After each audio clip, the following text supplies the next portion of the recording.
David Viscott, and welcome back. Well, we had a first hour that really centered around obsessions.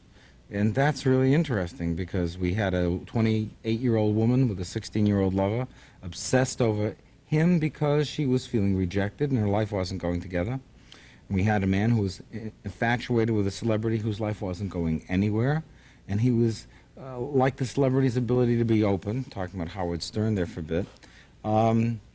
Here's someone who is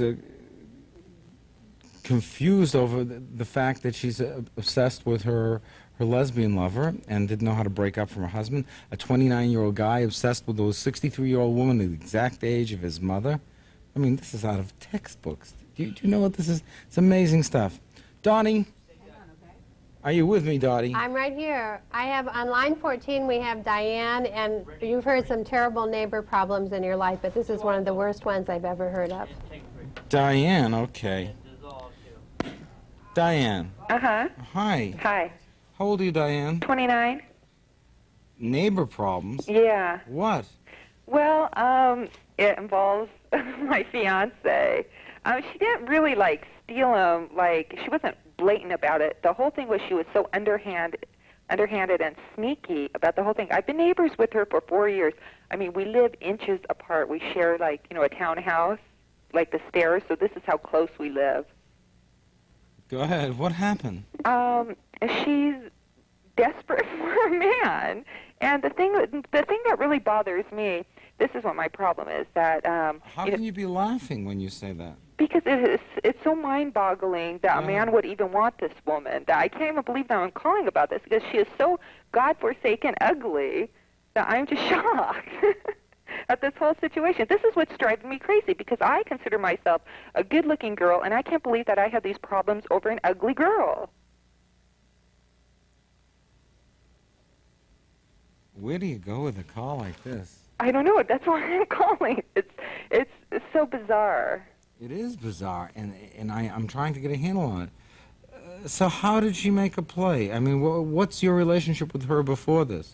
Very good, because, well, you know what, as long as I didn't have a guy, in my life, as long as I was miserable and in the same boat as her, we were buddies. I mean, I've been neighbors with her for 4 years. We went on vacation together. I mean, I told her everything, I feel like family with her. I had a house key to her house. She had a key to my house. Just like a sister. This is why I feel betrayed. Are you sure this wasn't a movie? What? Sounds like a movie. No.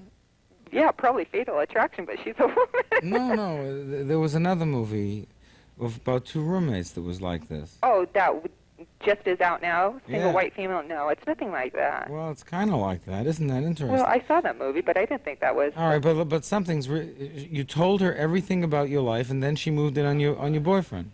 Yeah, because she's very desperate for a man. So she thought that this guy would make a perfect... Okay, she's single, very ugly. She has 2 daughters. We got the ugly part. Okay, but no, words cannot express. This is what my problem is. That she's so ugly? Yeah, and he is good looking.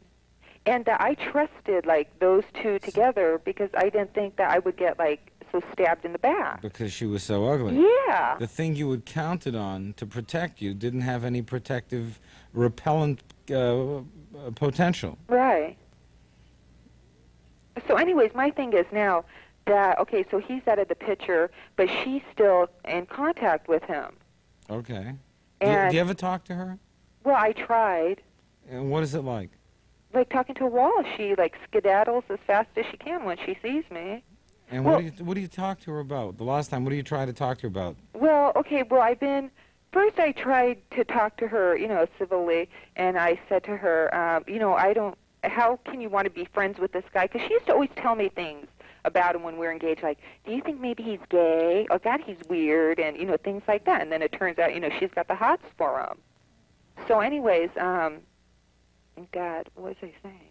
I'm so nervous. It's mind-boggling, isn't it? Yeah, okay, so I said to her, how can you do this to me, go after him and try to be friends? And then she said, well, it's not for me, but, I have some girlfriends I could set him up with.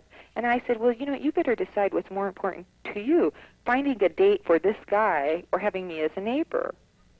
And then, so anyway, so she, behind my back, this is the whole thing, she went behind my back and was calling him, and he's calling her, and, you know, now they're just, aren't they the cozy little pair? So anyways, when I found out for a fact that they were in contact with each other, this is when things started getting nasty. And how'd you find out, and when did you find out? Because... when he pulled up the car in front of the house and went in her door instead of yours, right? Hardly. He's not a man in that sense. He's chicken to come around and do anything like that. Wait a second. So why aren't you glad to get rid of him? No, I am, but you know what? All right, wait, all right. It's not with him. All right. You're obsessing over this guy. No, it's her. You're obsessing over her. Yeah. Like, okay, You're obsessing, period. Time has come to let go of it. Let me picture for you the worst of all possible worlds. Are you ready? They get married? No. You marry him. Yeah. Can you think of anything you'd like less? Anything that I would like less than marrying him? Yeah. Yeah, well, I don't want to marry him. Give me 3 reasons. Well, about him, I don't like him. I liked his shell, but I didn't like who he was. Right. He's not a man, right? Right. He's not truthful, right? Right. And what else? He had these 2 dogs that he was just fixed on. That did it. No. That's not it. Now, listen to me. The problem's not him. Can I be really honest and you won't think that I'm being unkind? Yeah. All right. Diane, take a deep breath. I'm going to insult you to your face. You ready? Uh-huh. The problem is your shallowness. My shallowness? Yeah. Good. You can see that. Uh-huh. You know that's your weakness, don't you? Mm-hmm. And what you do is, out of your neediness to have someone in your life, you take someone who looks the part but doesn't feel the part. Right. You got to grow up. Okay, I feel like, but see, I could look on that and see that, and I mean, I'm in another relationship now where it's total opposite of that. If it were total opposite of that, you wouldn't be making this call because that relationship would have satisfied you at a deeper level. Okay, but the thing is... Don't say, okay, but. Okay, but I like... Okay, but no. I still hate my neighbor. Well, that's too bad. Forgive your neighbor, because how'd you like to wake up tomorrow morning, look in the mirror, and have her face? Oh, that's true. All right? Forgive her. She's got to have that. That's her punishment. And you know how you get your face? No. You deserve your face. Oh, okay. Because a happy person and a good person has a pretty face. Your face is your smile. Because you like yourself. Now, this other relationship that you have cannot be the opposite of this. It also has to be superficial. Because our traits, our weaknesses and our strengths are opposite. If your weakness is your shallowness, there's another weakness, which is to exaggerate deepness. And that's your other weakness. Your capacity is to form a deep relationship, but only when you establish a deep relationship with yourself. Next, Dottie.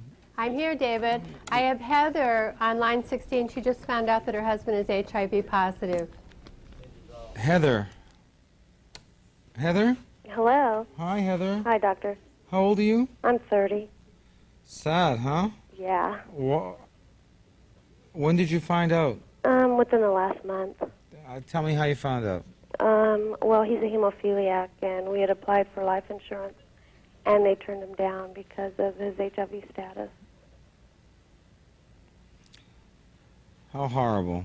It is. And I have 3 small kids. I have 11-month-old twins and an 8-year-old daughter. And I don't know how to tell the 8-year-old daughter. And it's financially a burden on us also. What kind of shape is he in? Right now, he's currently in the hospital with his first illness. Is that how he got picked up? What's that with his illness? Yeah. No, we had kind of suspected it, and then was applying for life insurance. Have you been tested? Yeah, I have. And I'm fine, thank goodness. when were you tested? I was tested within the last month. Okay. And they do say come back in 6 months. Yeah, so you're going to have to be tested again. Yeah. Yeah. But, And when had he been tested prior to this? Well, since he's a hemophiliac, I have been tested regularly, and he hasn't because he wants to deny, you know. So when did he pick this up? Well, probably in 1984, because then they started, you know, he takes some medicine, and that's how he gets the blood. And he clotted. he hadn't been tested since 1984? No, because I guess he was afraid, and You mean he's had... he could have possibly picked it up in '84, because that's before they started heat treating the medicine. that he Yeah, takes. but the question, the thing that boggles the mind is that he's been HIV positive since '84, and have you been having unprotected sex? Obviously not, since you have two children. Well, actually, in about, let me see, 1987, we started using condoms and the non-oxyl 9 creams and stuff that, you know, I've read about myself because I read all the literature and stuff. So it's possible he wasn't HIV positive. Yeah, it's possible that he wasn't. And then the twins, that was an accident. Have the kids been tested? No, they haven't, but I've talked to doctors, and they said since I'm not positive, chances are they wouldn't be positive either. Well, we still like to be complete, you know? That's true. Yeah. And, Heather, yes, my dear lady, what a difficult situation. yes, it is. Okay. And, So you're guessing that he's been infected for a while, yes, and now he's getting symptomatic. right. Tell me about the burden on you right now. Wow. There's a lot of concerns. I'm losing my mother to cancer. She's going to go anytime. Mm.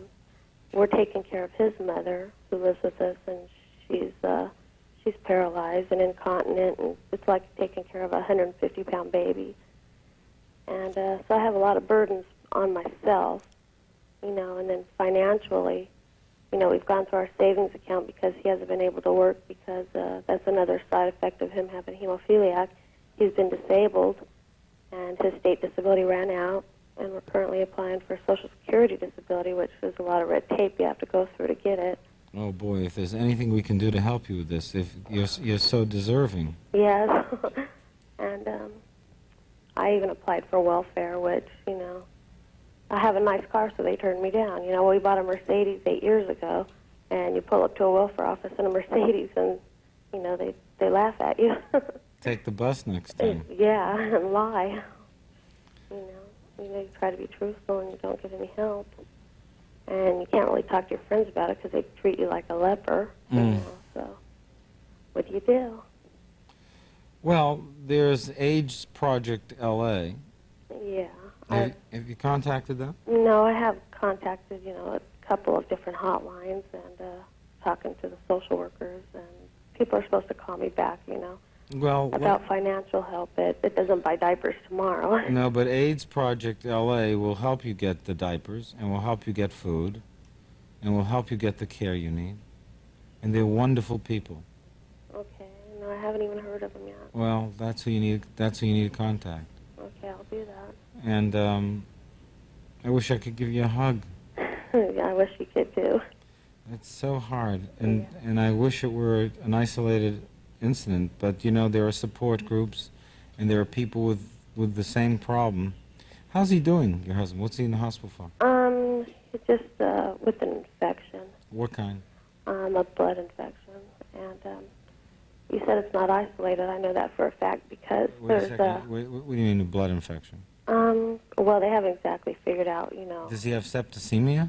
No, they're still researching him and testing him to see what it is and what it's caused from. He's been in there for a week. And, Is he getting better? Is he on? he's on antibiotics, Uh-huh. and he's going to be in there for a while. Where are his T cells? They're really low. Where? I would say they're like 190. Really? Yeah, they're low. You know, 500 So, is what they'd like them to be at. so he has AIDS. Well, I guess you could say that it's getting there. Yeah. You know. And I know it's not isolated. There's 4 hemophiliacs in our family, and 3 of them are HIV positive. You know, that's his nephews. And the other ones are just children, you know. How old are they? 16, 10, and 12. And they're all HIV positive? Yeah, you know. The 10-year-old, that means it'd be 1983? You know, they're supposed the medicine was supposed to be safe after 84. And so I would assume they all got infected, but... Is there a hemophiliac AIDS group? I mean, there must be. What do you know the percentage of hemophiliacs who are HIV positive? It's very, very high. Yeah. It's the highest group there is. Yeah. And then the wives of hemophiliacs, it's only like 11% that contact it. So I'm pretty safe, and it's like, and it's ironic because my sister is an IV drug user.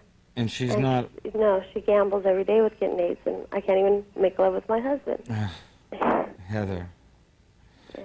No one said that the world was fair, or that the burdens that are placed on us are commensurate with our goodness. Yeah. But you have to know our heart is with you. Get to AIDS Project LA. Okay, I'll do that tomorrow. And they'll really be helpful to you. Okay. Use my name. Okay, I will. Okay? Okay, David. You take care, dear. Okay, thank you. Bye-bye. Bye-bye. What do you say with that? I mean, what do we say about a time that's gone crazy? Our financial system is bananas. The government is unresponsive to this problem. Magic Johnson just quit because he felt the president wasn't paying any attention. And people, good people, are suffering and dying, and no one seems to really care. Well, people care. And the major help in this country, I think, is going to be people to people. The government doesn't seem to be able to do anything these days. Always rests with us. Always rests with us. Stay tuned. We'll be right back.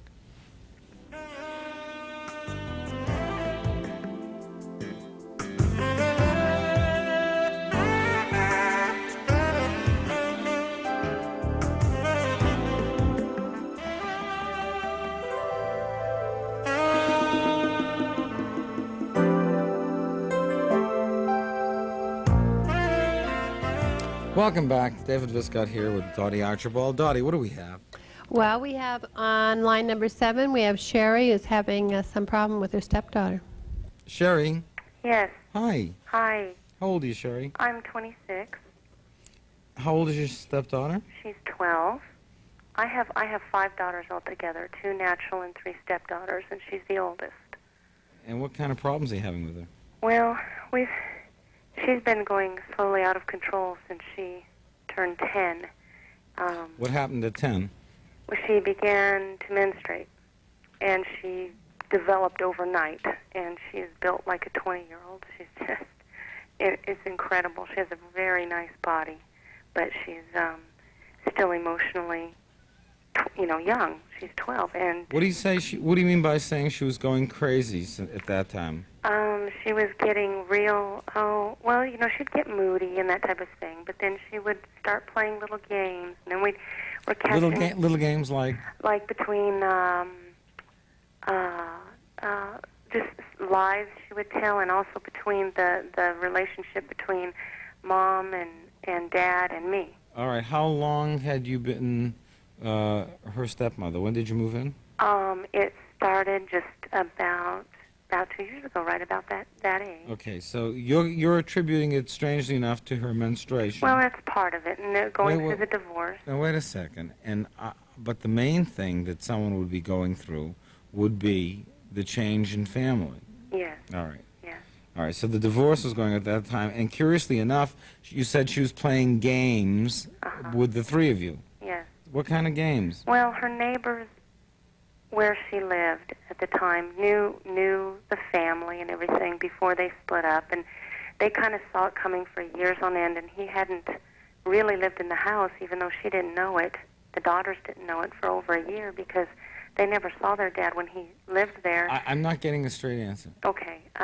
She played games by involving these neighbors in little Dramas? Drama, melodramatic drama, and Saying what was going on. What did she lie about?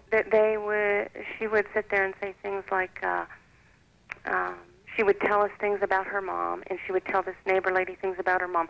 Mom doesn't do anything but watch soap operas all day, and mom's That's not dramas. That's lazy, and mom's that's just bad mouthing. right. That's the kind of stuff she do. And then she'd All right, say she came over here. wait. bad-mouthing is nothing more than an expression of anger, right? Right. She's saying, you're no good because you hurt me, because you weren't the kind of person who formed a stable relationship with my father that held them together and therefore created a relationship where we could be happy. Right. I'm being put through this inconvenience. But she moved in with you? No, we all live. You talk about her as if she's a constant member of your house. She is. She lives with us during the summer. She's here. They go to year-round school. She's here. They're all here probably 4 or 5 months out of the year, and we're very close. She calls me Mom, and sometimes she calls me Sherry. And whatever they're comfortable with is what term they'll use. We don't force them to use anything or the other. Sherry, may I be permitted? You're a trifle scattered. You know that. I'm a little bit nervous. Yeah, but no. You're kind of scattered. You're jumping all over the place. What is your basic feeling about this kid? Okay. Do you like her? Do you not like her? Too late. I like her, but I'm concerned No, about no, her. you're too late. You have mixed feelings about this kid. Right? Yes. Okay. So let's try it again. Do you like her or do you not like her? I don't like the way she's acting. I don't like her. The way she is. You don't like her. No. Thank you. That's the truth. You don't like her. You think she's manipulative, controlling, she's mendacious, she lies, and she's a pain in the ass. And I'm not the only one that feels that way. Her mother feels that Now way. you're going into the support group for your feelings. We don't need anyone. You don't like her, that's enough for me. Okay. Okay? How does your husband feel about the fact that you don't like her? Does it hurt him? No. It doesn't hurt him. No. He doesn't like her either? No. Why not? Because I think she reminds him of his ex-wife. Isn't it amazing, folks? When I'm saying this, I say to the lady, you don't like her, she gives me a rough time, and 2 seconds later, everyone hates the kid, right? Right. Did you hear what I just said to them? Yes. Okay, relate to what I just said to everybody. I don't understand. What I was saying is that you are not liking this kid, and I don't think you're being straightforward with the kid. And the kid is trying to figure out what's going on, and I think you and your husband are giving the kid messages like you really like her, you like her around, and all this sort of thing, but you don't like her behavior. When the truth is you can't stand her in the house. Right? Yeah. It's hard to admit that, But that's where you are. Yeah. You know what this kid needs? This kid needs to hear that. Because the kid is obnoxious. Yeah. And you say, I got to tell you right now that the way you act really has turned me off completely. And I'm not going to pretend that I may love you down deep. I may have some feelings of love, but for the life of me, I don't feel them around you. All I feel is anger for you, for the hurt that you're causing in this house, and you're not trying to be any better. And what you do is you tell her that straightforwardly, because she already knows it. And you coming out and saying it, look, I don't like the way you act, I don't like the way you treat us, and if you're going to keep this way, I just assume that you didn't come over the house anymore. Well, she got better after that, but the main She got problem- better after what? She started getting better. After what? After I told her that once. Wow, the advice worked. Along about a year ago, but I told her but no, that. you still don't like her. No, Because the behavior is still there. You should tell her maybe you should talk to her again, give her another chance, and say maybe you shouldn't be coming over here as much, because if your behavior doesn't change, I don't want to be dealing with the angry feelings I have for you, because I love you too much to allow you to get me this angry at you. And you tell her that, because in fact, that's the truth she needs to hear. More truths that we all need to hear coming up right after this.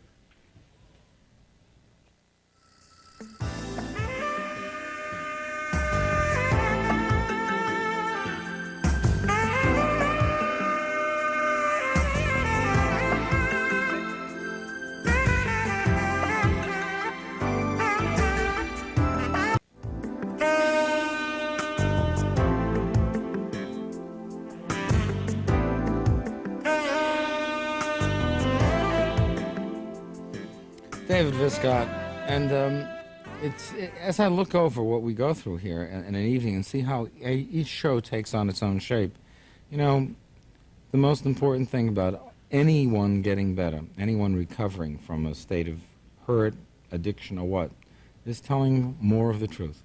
Dottie, what do we have? We have Bob on line 11. Bob, who's having some problems with his middle daughter, David. Okay. Bob? Yeah. Hi. We've spoken before. I spoke to you some months ago. I have 3 daughters. You're how old? I'm 48. Okay. And I spoke to you about my oldest daughter, who was 9, being in a depression, and you mentioned quite honestly that it may well have to do with my relationship with my wife, and that straightened out tremendously. And based on what we talked about? Yeah, and it really got better, and everything's swell. I'm glad. However, there are 3 of them, and one of them is 3.5, one of them is 7, and one of them is 9. Our 7-year-old has been, I'll mention just in passing that she had open heart surgery when she was 2. For what? For an ASD, an atrial septal defect.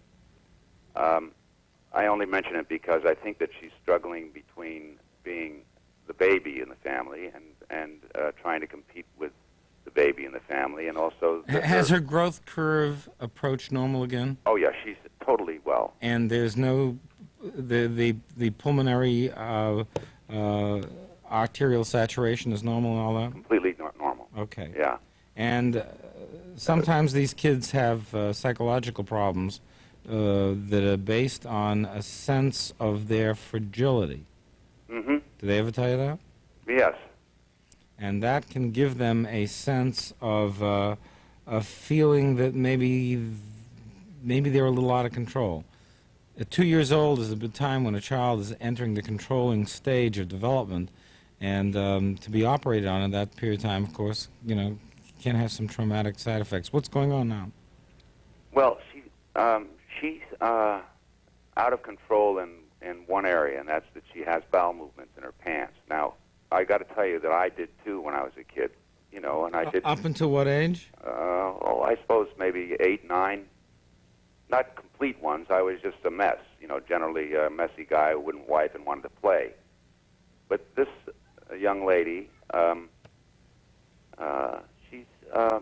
It's good that you can be that open about that. She's bothered by it. Okay. And I know she's bothered by it, and yet she does it, and we see it as a form of anger in some fashion. Well, if it's anger, you must understand that underlying all anger is a hurt.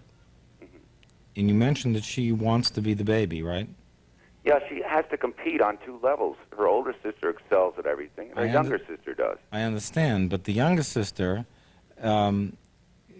receives all of her support merely because she's the young, adorable sister. When did I know that it's been a problem, but when she was 3.5, which is the age the sister is now, when she was 3.5, she had this sister born, right? Yeah, about 4. Okay, so what changes happened when she was 4? Did she regress? Yeah, I think she did in the same way that her older sister did when she was born, though. Not a hell of a lot different. It was more that, there's a new one in town. Okay. So when she was going through that, did she talk about it at all? Does she ever mobile? Yeah, we've been open about these things. Yeah, in what way have you been open? What feelings do you talk about? Oh, we talk about how difficult this is to have a younger sister when you're the baby once and now you're growing up, and just generally being open about how tough it is. But let me be straightforward with you. You can talk. When we say we have conversations with kids, we sit down and we have conversation with kids. Sometimes it becomes a lecture. Sometimes it becomes reassurance of the kid, which is often nothing more than our faith that it's going to work out, which we're not really sure of. But what we really need to talk to the kid, we need to talk to the kid about what the kid is feeling. When you say it's difficult, that's important. But I think you can also say to the kid, gee, you must feel pushed aside or hurt. Or, yes, it is difficult, and it must make you feel very frustrated and angry. So if she can talk about her anger in a more direct way, it will take the pressure off of her to do something that obviously hurts your feelings, because you wouldn't be on the phone calling me. Yeah, you know, the fact is all of those things you said do take place. My wife and I do talk to her that way and listen to her more than anything else. It's all quite open between the three of us, and yet we're still stymied by the fact that it continues. Okay, then let's make the assumption that her lack of control has to do with her difficulty handling her anger. Okay. Just for tonight. All right?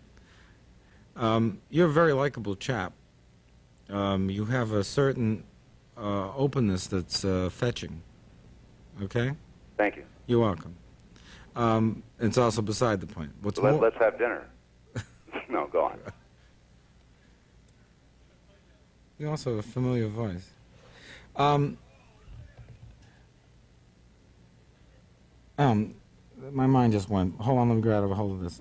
Anger, problem dealing with. What she needs, this person needs. I don't know if this is anger. I Dave, said but let's assume for Yeah. the moment, because if it is, then the following approach may be helpful. Yeah. She needs to be able to identify her hurt and to speak of her hurt more directly. If you think of what mental health is, it's being able to tell whoever hurts you that they hurt you at the time they hurt you. That's all mental health is. Because if you can get the hurt out, it doesn't linger and it doesn't express itself as anger in other kinds of disagreeable behavior.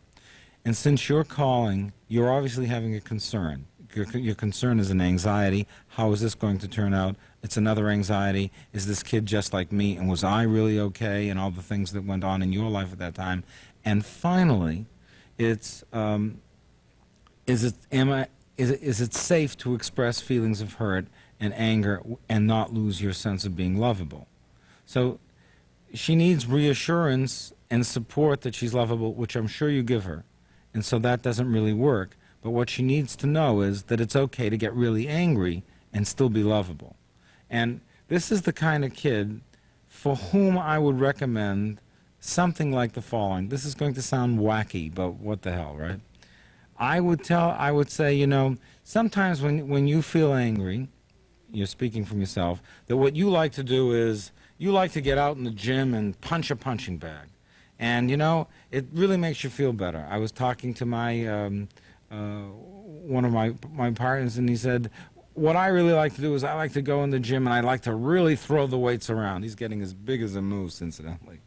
But what does she have to really take the anger out on? You know, one of these punching clowns that she could put a person's name on and just to mobilize the anger in a specific direction. Sometimes I tell adults who are having problems dealing with a boss who you cannot express your anger at, this is a good trick, by the way, to write the boss's name on a piece of paper, to go into the bathroom, close the stall, check to make sure that there aren't any hidden cameras, and tear the piece of paper into shreds and throw it in the toilet bowl and use the toilet. Now that may sound strange to you, but the laughter that everyone's having as they hear this is the relief they're feeling over letting go of the hurt. She needs to have some way of letting go of her hurt in a more direct fashion than doing something which ultimately shames her. Yeah. It makes her feel like a bad person. So if she could feel good about expressing the hurt directly, whenever you see her feeling hurt, say, come on, how did you feel then? And she'll say, she'll give you the face or the expression or the attitude and say, you were feeling hurt. Just say it. That hurt me. And just train her every time you see her feeling hurt to come out with the hurt. And you say, that's great that you can say that. And then check. Now, how do you feel about that? And she'll say, I feel better. And reinforce that. And that is the process by which you get her to begin the externalization of the hurt. Now, externalizing your hurt by saying it is also growing up, which would be giving up the passive position of the mute child whom you have to interrogate continuously and make the center of attention whenever you're trying to find out what's wrong with them. Yeah. Now, I hope that's helpful. It just means that you have to put a lot of time in with the kid. Well, we do. Yeah, it is helpful. I have one other short question, which is, Go ahead. in dealing with this, I'm not sure that we know whether to make her an active part of cleaning it up, or whether we need to, in other words, to help her grow up, or whether we should make little of it or make more of it, or, I don't want to discipline her and shame her more because I of understand, but one of the things that you can, it's probably something that your wife would participate more in than you. Not because don't make it a matter of handling her, of handling chores equally. This doesn't have to be a modern relationship. Right. This is her mother's business when she's cleaning her up, because you should be out of it at this age. Okay? And what she should do is say, "Come on down, bring down your underpants, honey." And you say, I guess you were having a feeling that was difficult to deal with, huh? It must have been difficult for you. What was going on when this happened, emotionally?" He doesn't know, incidentally. He Then says, you I forgot. I just thought I was letting wind, and it came out. Or I was playing, and I didn't even know it was happening. Well, then you may help her make the correction in a matter-of-fact way. When you feel that, go use the bathroom. Yeah. And the other thing that you have to understand is that when this happens so frequently, it causes a commotion in the house. Maybe you just need a little more attention. And you give her explanations. You can be wrong. Maybe you need a little more attention. Maybe you want a hug from me. Maybe you're angry. Maybe you're having some feelings of hurt. But give her all these possibilities, and let her know that the correction's being made, but it's being made emotionally. Okay. Okay? Yeah. Thanks a lot. Okay. Good night. Take care. Take care. We'll be back. A lot more coming. Familiar voice.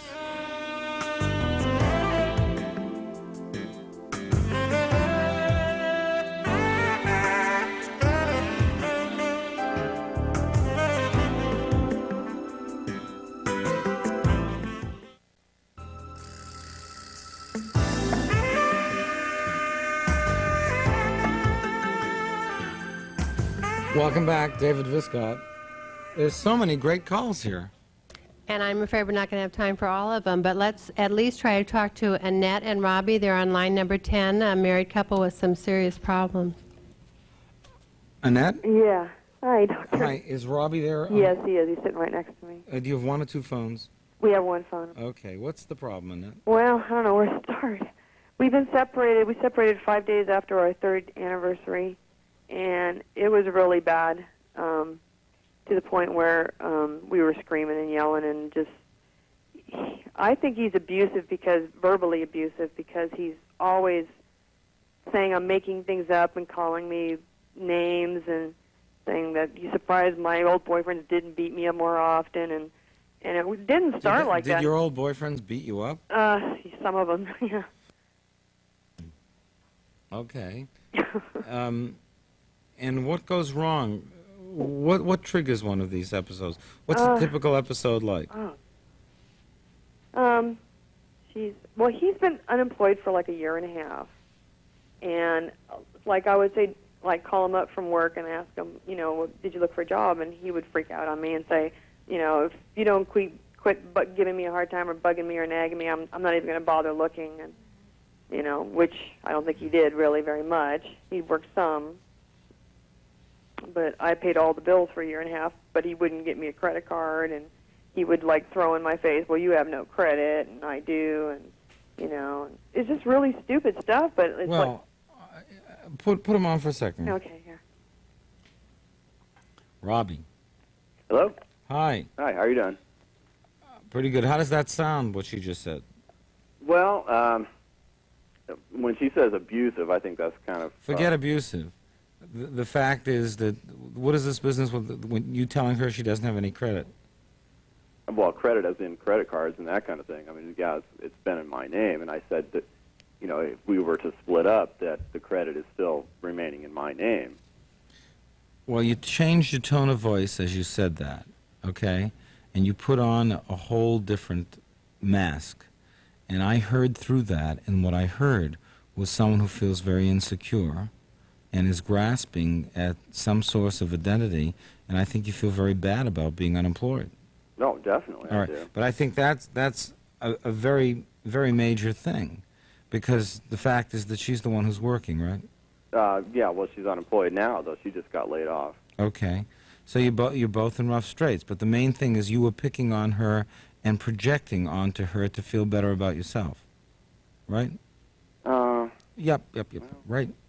Yeah. Don't give me a rough time with this. It's as plain as the nose on your face. Yeah. All right? So what it is you were using her as a whipping boy. When she was actually doing better than you would put her down because you weren't feeling good about you, and you needed to feel better, so you just put her down.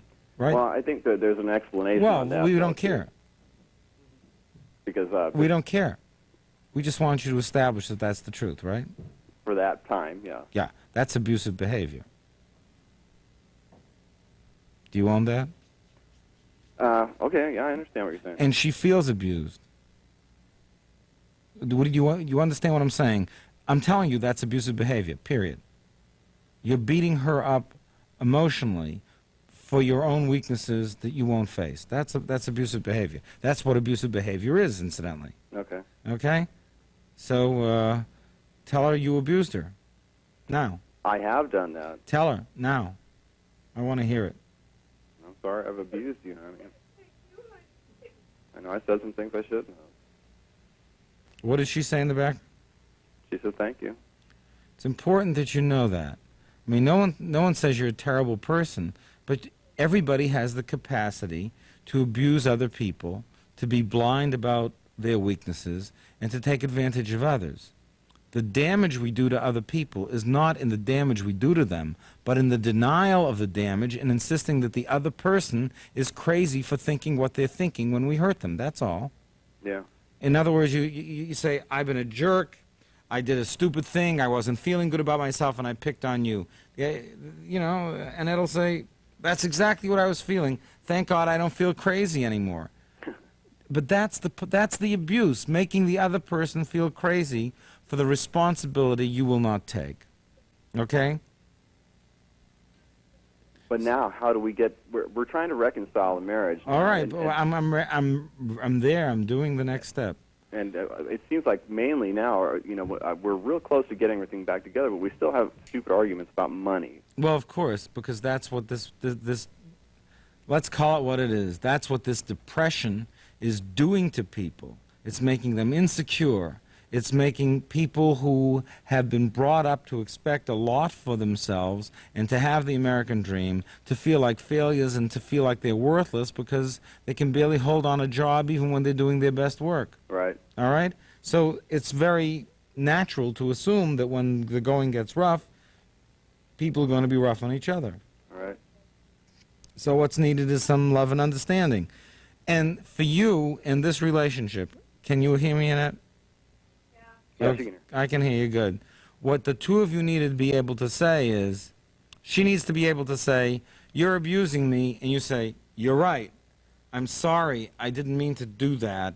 I guess I did mean to do that, but I shouldn't have done it, and I'm just so... What? She says she doesn't want sorries. Sorry means that he recognizes it without you saying, I wasn't abusing you. You just need to be truthful about the hurt that you cause each other. That will make the beginning of the change. But there's times I feel abused by her in the same manner. And you feel nagged and pushed upon. Right. But when you feel nagged and pushed upon, you then attack her instead of being vulnerable. In other words, instead of saying, boy, that hurt my feelings, you say, you're always nagging, and you're this and that, and you're a jerk for doing that. And do you understand what I'm saying? What you need to do is when a person in a relationship, I'm talking about, when the other person hurts you, stop and you say, boy, that hurt what you just said. I wish you wouldn't say that. That just hurt my feelings terribly. You know I feel out of work and I feel like I'm a little worthless and I always get inadequate when I feel this way, and I didn't feel good about that. That's the change that you make, and that's what makes a relationship work. You say that, she can say, oh, gosh, I'm sorry. Annette, did you hear what I said? But you know what? I try to do that because No, you we don't. watch your show, you know, enough times. I don't I've seen how think you do, because I heard the tone in your voice before, and you get in... What? Yeah, we have a big trust problem between each other. Then that's... And this is the way to get through it, by to begin to entrust each other with the truth of what you're feeling. Express the hurt that you feel towards each other, and the relationship will start to open up again, and you'll have a road on which you can travel to rebuild trust. Dottie. Am I disturbing you? No, I was just saying goodnight to some of the people who are holding. We're going to try to call them back next week. Some really interesting calls still left. So, did you like tonight? Yeah, it's much busier than I used to be. Well, you weren't working this hard before. Well, it's different. It's aerobic. I feel like I could lose weight doing this. I'm glad. Wait a minute. What do you mean I'm glad? No, wasn't- I'm glad that you do. Don't get so personal. Okay. I would insult you in front of everybody. I'd save that for our private moments. But it's. Did I just say so? Why are they laughing around here? This is a very difficult. Anyhow, it's great to be back, and it's wonderful starting in, and this is going to be a good season. Yeah, and I love that people have waited for us to come back, proven by all the wonderful calls we had tonight. So we're back, and it's great talking and seeing you again. And next week we'll be here again and live. Pass the word. See you then. You may wish to contact the Viscott Center at 1-800-426-4432. The center is open Monday through Friday, 9 a.m. until 5 p.m. Private consultation is available for a fee.